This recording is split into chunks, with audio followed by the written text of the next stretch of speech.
Ils ne comprennent même pas ce qu'est l'argent. Pourtant, ils travaillent toute leur vie, sans jamais se demander « Mais pourquoi est-ce que je travaille ?»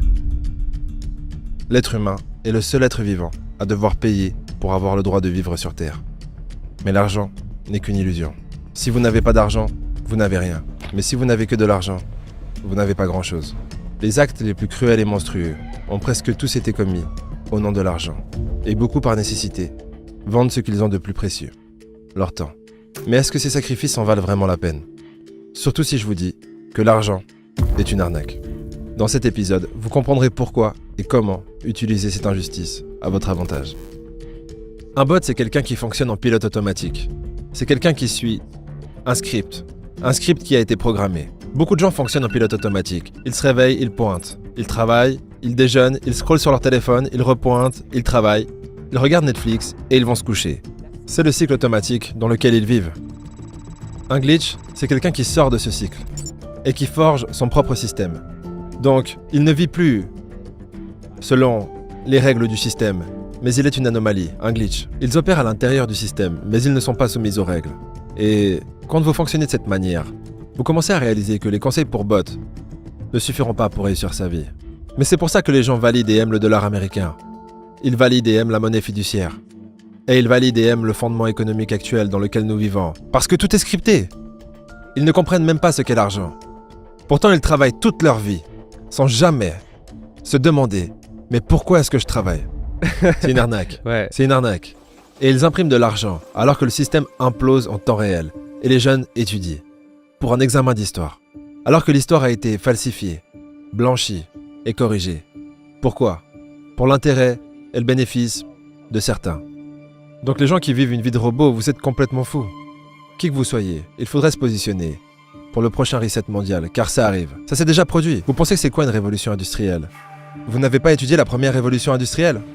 Où nous avons introduit la vapeur, le fer. Mais à l'époque, tout le monde travaillait pendant 18-19 heures. Vous aviez 4-5 ans et vous travailliez dans une usine. C'était la révolution industrielle. De nos jours, ils n'ont plus besoin de vous. Ils ont des robots. Ils ont l'intelligence artificielle. Vous êtes du bétail. Vous êtes une énergie jetable. C'est comme ça qu'ils vous voient. Si vous ne pensez pas que les personnes les plus élevées dans la société vous voient de cette manière, alors vous ne les avez pas encore rencontrées. Car c'est exactement comme ça qu'ils vous voient. Vous êtes du bétail dispensable. Vous êtes de l'énergie. Vous êtes ici pour qu'ils puissent mieux vivre. C'est le principe même de tout ça. Et tout le système financier est basé sur cette compréhension qu'il est plus facile d'avoir un esclave docile, à qui vous donnez quelques friandises et qui travaille pour vous toute sa vie, plutôt que de battre l'esclave pour le soumettre. Car un esclave à moitié battu et à moitié nourri ne travaillera pas aussi bien. Donc que se disent-ils? Donnons-leur la démocratie, donnons-leur le choix, et introduisons une fausse monnaie dans le système. Ce qui nous donnera essentiellement la capacité de construire un grand pays, fort et puissant. Mais basé sur quoi? Une illusion, quelque chose qu'on imprime de rien. Et les gens seront esclaves toute leur vie, pour des choses où il a suffi de cliquer et imprimer.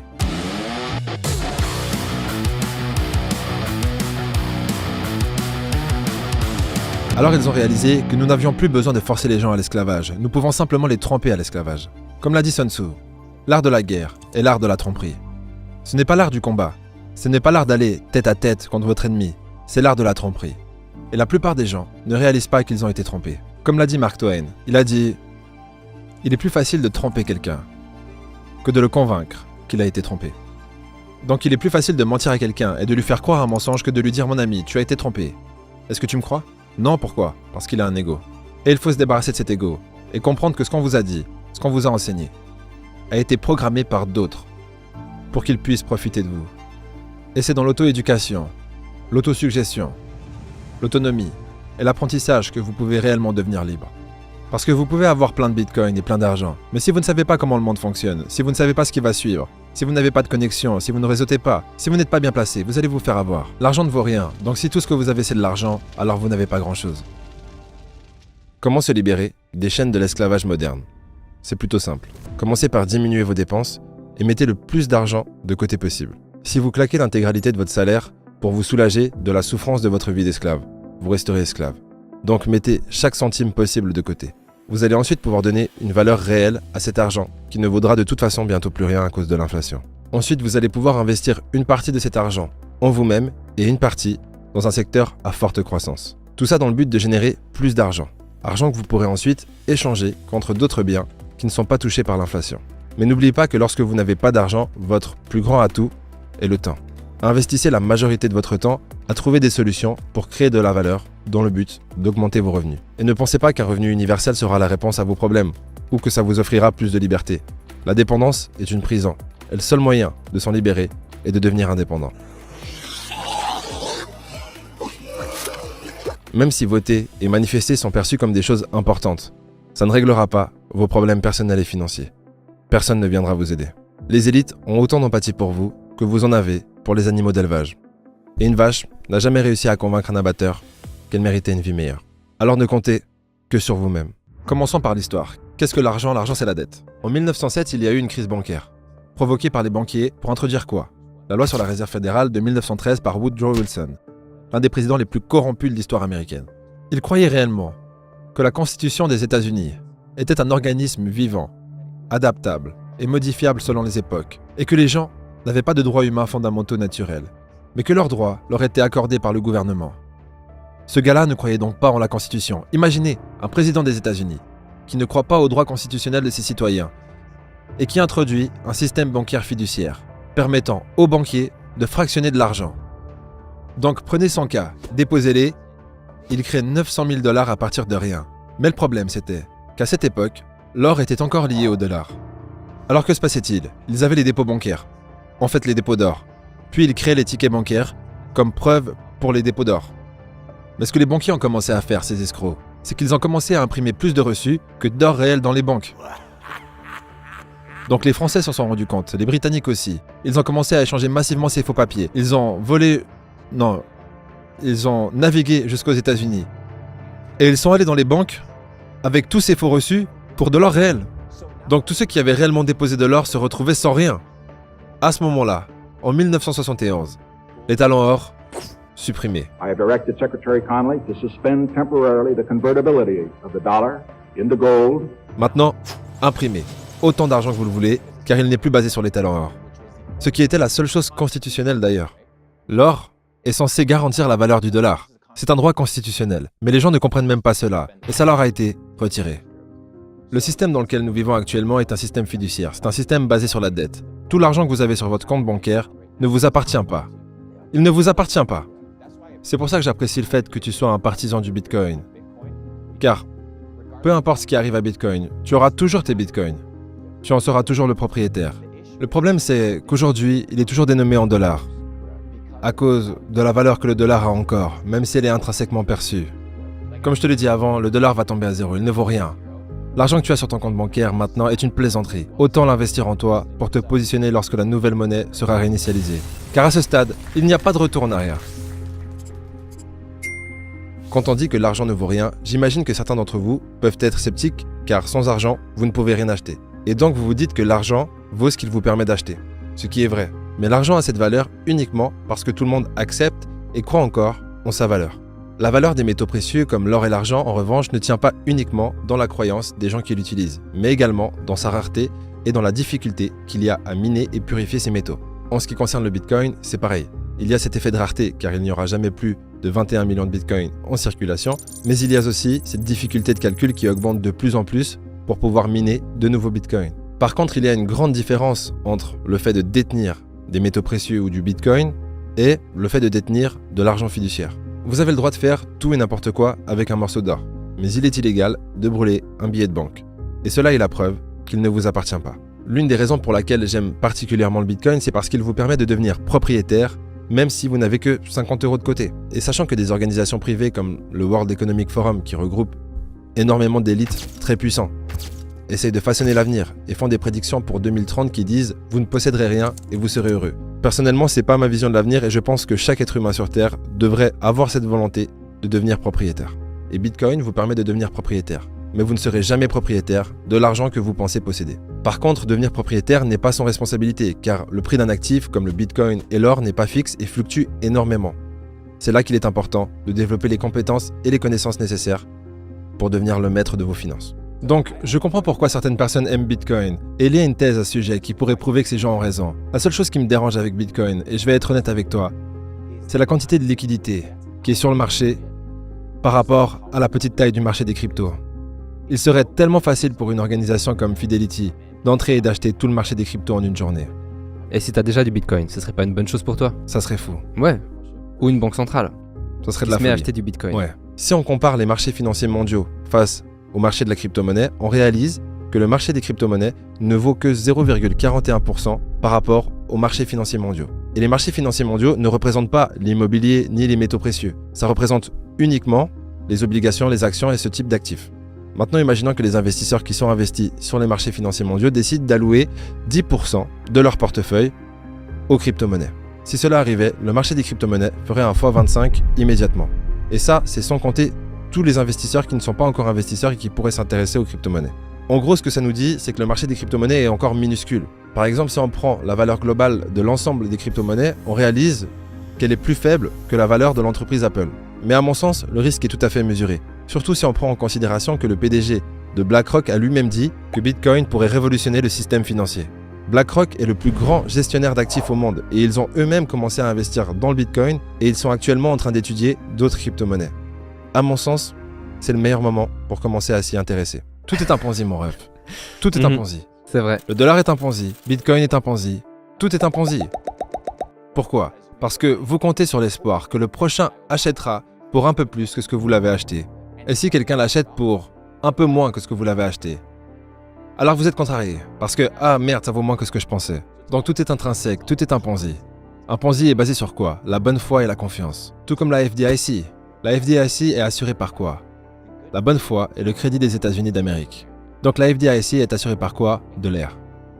Tout est assuré par de l'air. Alors maintenant je me suis dit, ok, autant miser sur les tendances. Tu ne peux pas être un fan de Bitcoin.